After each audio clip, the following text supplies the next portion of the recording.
अवधूत चिंतन श्री गुरुदेव दत्त. श्री स्वामी समर्थ. स्त्रियांच्या अनेक व्रतांमध्ये हरतालिका हे व्रत श्रेष्ठ आहे. भाद्रपद महिन्यामध्ये येणारे हरतालिका या व्रताचे विशेष खास असे आहे, कारण पार्वती मातेने भगवान शंकरांना प्रसन्न करण्यासाठी हे व्रत केले होते. तोच उद्देश समोर ठेवून सर्व उत्कृष्ट गुणांनी युक्त असा पती मिळावा म्हणून कुमारिका मुली हे व्रत करतात व मिळालेला पती दीर्घायुषी व आरोग्यवान व्हावा म्हणून सुवासिनी भगिनी हे व्रत करतात आणि पुनर्जन्मी अखंड सौभाग्य प्राप्त व्हावे म्हणून विधवा स्त्रिया देखील या व्रतानिमित्त फक्त उपवास करू शकतात, पण पूजा नाही. तर सर्वोत्कृष्ट अशा या हरतालिका व्रताची पूजा मांडणी कशी करायची, पूजा मुहूर्त काय आहे, पूजेचा विधी काय काय आहे, त्यानंतर अभिषेक कसा करायचा आणि आरती कोणती म्हणायची, हे सर्व जाणून घेऊया. तर हरतालिका या पवित्र पूजेसाठी लागणारी साधन सामग्री या ठिकाणी सर्व घेतलेली आहे. सर्वात आधी मी तुम्हाला पूजेसाठी कुठले कुठले साधन सामग्री लागणार असते ती सांगते, म्हणजे त्यानुसार तुम्ही तुमची तयारी करून आधी बसाल पूजा करण्यासाठी. तर सर्वप्रथम बघा, इथे विड्याची पानं घेतलेली आहेत, खायची पानं, त्यानंतर आगाडा आहे, दुर्वा, धोत्र्याचं फूल घेतलेलं आहे, धोत्र्याचं फूल तुम्हाला जे भेटेल ते घ्यायचं आहे. त्यानंतर इथे अभिषेक करण्यासाठी पाणी घेतलं आहे आणि कच्चं दूध घेतलेलं आहे. कच्चं दूध घ्यायचं आहे, तापलेलं किंवा गरम दूध घ्यायचं नाही. त्याचबरोबर नंतर विभूती, भस्म म्हणतात, पांढरे वस्त्र, पिवळं चंदन, केशरी चंदन, अष्टगंध, हळद कुंकू, फळ एखादं, त्यानंतर सुपारी, खारीक, खोबर, बदाम, हे जे ओटीचं सामान असतं ते ओटीचं साहित्य घेतलेलं आहे. वस्त्रमाळ घेतलेली आहे. हे सर्व मी तुम्हाला पूजा व्यवस्थित करून दाखवणार आहे की कशाचा वापर कसा कसा केला जाणार आहे. तुपाचा दिवा, धूप, आरती करण्यासाठी कापूर आरती, त्यानंतर फुलं घेतलेली आहेत, सुंदर अशी फुलं. ही सर्व फुलं जी आहेत आमच्या घरामध्येच आलेली आहेत, उगवलेली आहेत. तर तुम्ही देखील तुमच्याकडे असं छानसे फुलांची झाडे लावू शकता. त्यांची निगराणी राखली तर तुम्हाला खूप सुंदर असे फुलं भेटतील. गुरुचरित्र ग्रंथामध्ये सांगितलेलं आहे की देवांना तुम्ही तुमच्या घरी उगवलेली पुष्प जर वाहली तर ती जास्त उत्तम असते, नाहीच तर मग तुम्ही विकत आणू शकता. त्यानंतर ही अशी वेगवेगळी झाडांच्या फुलांची किंवा फळांच्या झाडांची पानं घ्यायची आहेत हरतालिकेच्या पूजेसाठी. तर इथे मी काही फुलांची आणि फळांची घेतलेली आहेत पानं. तर त्यामध्ये बघा, हे आहे जास्वंदाचे पान, शेवंतीचे पान, जास्वंद, शेवंती, त्यानंतर हे आहेत आंब्याचे, मोगऱ्याचे पानं, पेरूचे पान, त्याच्यानंतर गोकर्णचे पान आहेत, सीताफळ, हे स्वास्तिकचे फुलांचे पान आहेत आणि हे पारिजातक. अशा प्रकारे सुंदर फुलांचे किंवा फळांचे तुमच्याजवळ जे कुठे जर भेटत असतील तर जवळपासच्या झाडाच्या फुलांची किंवा फळांची पाने असे तुम्ही घ्यायचे. ती पानं धुवून स्वच्छ करून घ्यायची आहेत. ठीक आहे. त्यानंतर इथे ओटीचं सामान घेतलेलं आहे. ओटीच्या सामानामध्ये ब्लाऊज पीस, नारळ, ब्लाऊज पीस घेतल्यानंतर इथे पहा, कुंकवाचा करंडा, आरसा, मणी मंगळसूत्र, त्यानंतर टिकल्या, हिरव्या बांगड्या, असं हे जे सौभाग्याचे जे आपण म्हणतो त्या सौभाग्याच्या वस्तू ओटी भरण्यासाठी म्हणून त्याही घेतलेल्या आहेत. त्याचबरोबर या सामानांसोबत आणखीन महत्त्वाचं म्हणजे हरतालिका पूजेला लागणार आहे ते म्हणजे आहे वाळू. या ठिकाणी वाळू जी आहे आपल्याला स्वच्छ करून घ्यायची आहे. वाळू चांगल्या ठिकाणाहून घ्या तुम्ही आणि तिला स्वच्छ आदल्या दिवशीच घ्या. त्याला स्वच्छ धुवून तिला वाळवा. आणि ही जी वाळू आहे याचा वापर आपण महादेवाची शिवपिंडी तयार करण्यासाठी करणार आहोत. तर अशा प्रकारे ही सगळ्या गोष्टींची साधन सामग्रीची पूजेची तयारी तुम्ही करून बसा, म्हणजे तुम्हाला एकदा पूजेला बसल्यानंतर परत उठ बस करणं होणार नाही, करायची गरज नाही आणि पूजा ही व्यवस्थित अशी पार पडेल. आता सगळ्यात महत्त्वाचं म्हणजे आपण महादेवाची पूजा करणार आहेत. तर मग महादेवाची पूजा करणार आहोत म्हणजे आपल्याला या ठिकाणी सगळ्यात महत्त्वाचं म्हणजे काय आपल्याजवळ असायला हवं बरं? गेस करा. तर ते आहे बेलाचे पान, बेलपत्र. बेलपत्राच्या शिवाय महादेवाची पूजा ही पूर्ण होत नसते.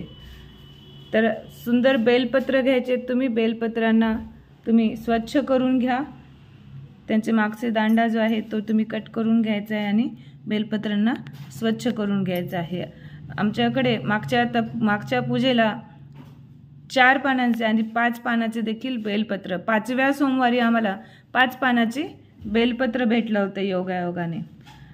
तर तो खूप शुभ असा योग असतो. अशा प्रकारे बेलपान तुम्ही घ्यायचंच आहे. आणि हे पहा, इथं 4 पानाचं देखील बेलपत्र आम्हाला आज पूजेसाठी भेटलेलं आहे. खूप छान असा शुभ योग आहे. चला तर मग सर्व साधन सामग्री तुम्ही देखील अशी घेतली आहे का? सगळी तयारी करून घ्या आदल्या दिवशीच. पूजेच्या वेळी धावपळ नको. पूजेच्या वेळी आपलं सर्व ध्यान जे आहे पूजेमध्ये असलं पाहिजे. चला तर मग आता पूजा करून घेऊया. तर अशा प्रकारे पहिल्यांदा चौरंग घ्या. चौरंगावर सुंदर असा स्वच्छ धुतलेला कपडा अंथरायचा आहे आणि त्यावर आम्ही असे विड्याचे 2-2 पानाचे असे 5 जोड्या ठेवून घेतलेल्या आहेत. मग सगळ्यात आधी दिवा लावून घेऊया आणि दिव्याची हळदी कुंकू लावून पूजा करून घ्यायची आहे. तर अशा दिव्याची पूजा करून घेतली. तर पूजेची सुरुवात आपण गणेशाची अभिषेक करून घेऊया. तर पहिल्यांदा पाण्याने 11 वेळेस ओम गम गणपते नमः, त्यानंतर दुधाने किंवा पंचामृताने 11 वेळेस मंत्र म्हणत अभिषेक करायचा आहे. ओम गम गणपते नमः. आणि त्यानंतर परत पाण्याने 11 वेळेस ओम गम गणपते नमः असं म्हणत अभिषेक करून घ्यायचा आहे.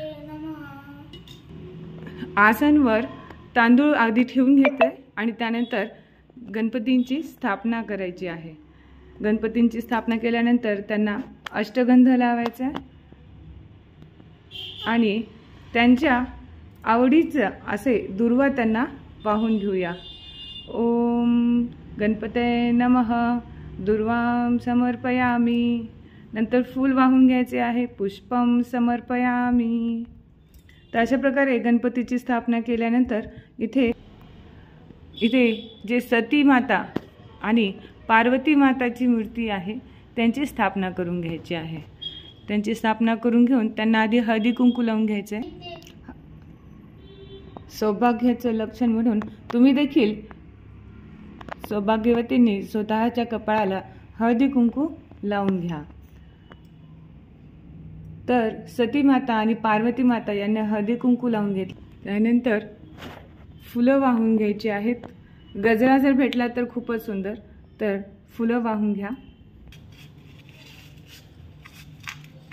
धुतलेल्या स्वच्छ वाळूची महादेवाची पिंड बनवून घ्या. तर वाळूने सुंदर असा महादेवाची शिवलिंग तयार करून घेतले आहे आणि महादेवाची शिवलिंग तयार करून महादेवाची शिवलिंग, त्यानंतर पार्वती माता आणि नंदी महाराज हे असे तयार करून घेतलेले आहेत. आणि मग आता सर्वप्रथम आपण महादेवाच्या पिंडीला पाण्याने अभिषेक करून घ्यायचा आहे. ओम नमः शिवाय, ओम नमः शिवाय.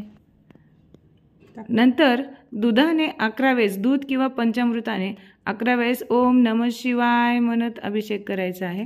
त्यानंतर परत पाण्याने 11 वेळेस ओम नमः शिवाय म्हणत अभिषेक करून घ्यायचा आहे. असा अभिषेक केल्यानंतर त्यानंतर महादेवाला सर्वप्रथम भस्म लावून घेऊया. भस्म अर्पण केल्यानंतर आपण महादेवाच्या पिंडीला केशरी चंदन आणि पिवळं चंदन अर्पण करून घेऊया आणि त्यानंतर त्यांना पांढरे वस्त्र अर्पण करून घ्यायचे आहे. ओम नमः शिवाय वस्त्रम समर्पयामी. गंध वाहताना ओम नमः शिवाय गंधम समर्पयामी असे म्हणायचे असते. त्यानंतर आता सर्वप्रथम आपण बेल वाहून घेऊया. हे बेल तुम्ही बेल आणि ही सर्व जे पानं आहेत ते 5, 11, 21 जसे तुम्हाला सोयीने भेटतील तसे तुम्ही अर्पण करू शकतात. तर एक एक वाहायचे आहे। महादेवाची पिंड ठेवताना कधी पण उत्तरेकडे त्याची तोंड करून ठेवायची आहे आणि बेल वाहताना बेलेचा देठ जो आहे बेलपत्राचा तो देखील उत्तर दिशेला करून वाहायचा आहे। तर अशा प्रकारे बेल वाहून घ्या। ओम नमः शिवाय, ओम नमः शिवाय। तर यानंतर हे जे वेगवेगळ्या फुलांचे फळांचे पानं घेतलेले आहेत ते वाहून घेऊया महादेवाच्या पिंडीवर। ओम नमः शिवाय, ओम नमः शिवाय। जास्वंदाचे वाहले आहे। त्यानंतर आबोली। ओम नमः शिवाय, ओम नमः शिवाय, ओम नमः शिवाय, ओम नमः शिवाय, ओम नमः शिवाय, ओम नमः शिवाय, ओम नमः शिवाय।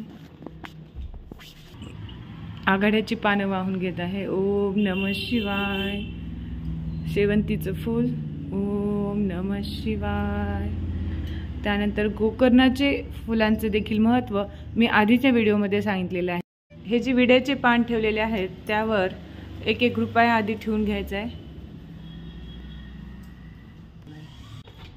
त्यानंतर खोबरं, खारीक, खोबर, सुपारी, बदाम, खडीसाखर हे अशा मांडणी करून घ्यायची आहे ओटीच्या सामानाची। ते सर्व पूजेचे साहित्य मांडून घेतले आहे विड्याच्या पानावर। तुम्ही देखील असे पूजेचे साहित्य मांडून घ्या। आणि त्यानंतर हे जे व्रत आहे हे सती माता आणि पार्वती मातांची आपण यानंतर ओटी भरून पूर्ण करणार आहोत। पार्वती माताने महादेवाच्या प्राप्तीसाठी हे व्रत केलेले आहे, त्यामुळे आपण त्यांची आधी ओटी भरून घेऊया। ओटी भरण्यासाठी इथे ओटीचे सामान म्हणून ब्लाउज पीस आणि नारळ, अखंड असं नारळ ठेवले। सर्वात आधी त्यावर हळदी कुंकू लावून घेऊया।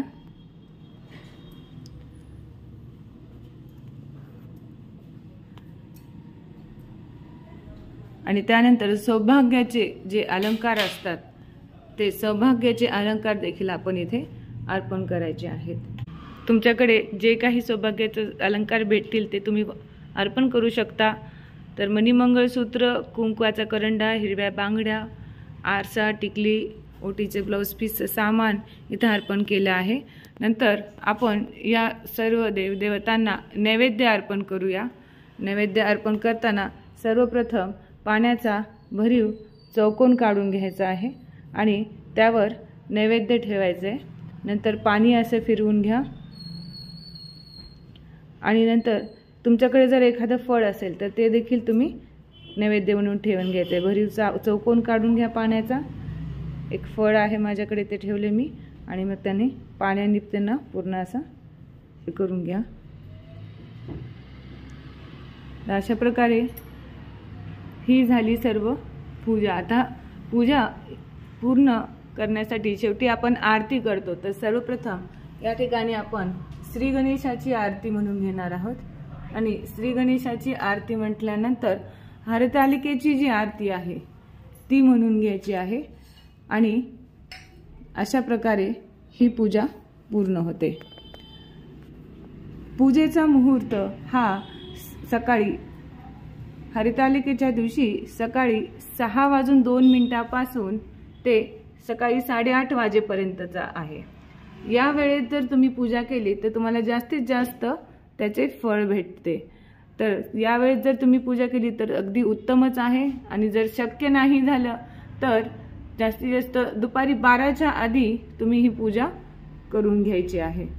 आणि ही पूजा सर्व महिलांनी करू शकतात। सर्व महिलांनी ही पूजा करायची आहे। ज्या काही विवाहित महिला आहेत त्या महिला या पूजा ह्या त्यांच्या सौभाग्यासाठी, त्यांच्या पतीचे आयुष्य आरोग्य चांगले राहावे म्हणून करतात। आणि जे कोणी अविवाहित मुली असतील त्यांना मनासारखा चांगला नवरा भेटावा म्हणून ही पूजा करतात। तसेच विधवा महिला देखील या हरतालिकेचे व्रत करू शकतात, परंतु ही अशी पूजा मांडणी त्यांनी करायची नसते, तर त्यांनी फक्त उपवास हा व्रत करू शकतात। हरतालिकेचा उपवास हा करताना तुम्ही तिखट किंवा खारट सेवन करू शकत नाही, तर तुम्ही फलाहार घेऊ शकता, दूध घेऊ शकता, राजगिऱ्याचे लाडू घेऊ शकता, गोड तुम्ही सेवन करू शकता, फळं घेऊ शकता, परंतु तिखट किंवा खारट तुम्ही काही सेवन करायचे नसते।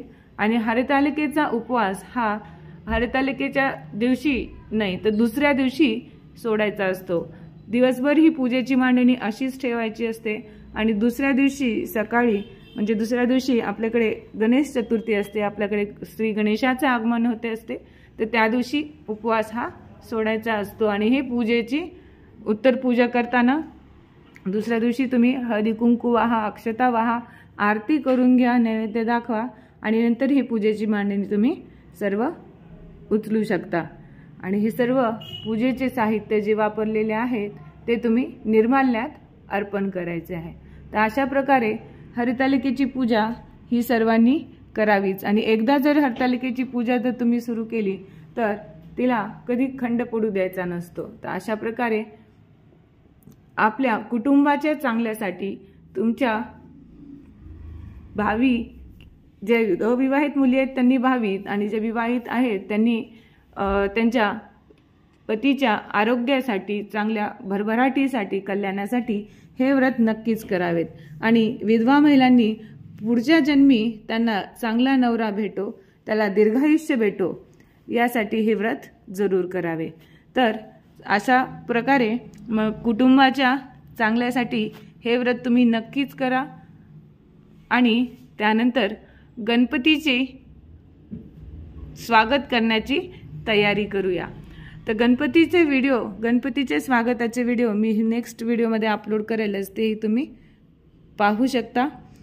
सर्व सेवा स्वामी चरणी अर्पण। श्री स्वामी समर्थ। जय जय स्वामी समर्थ।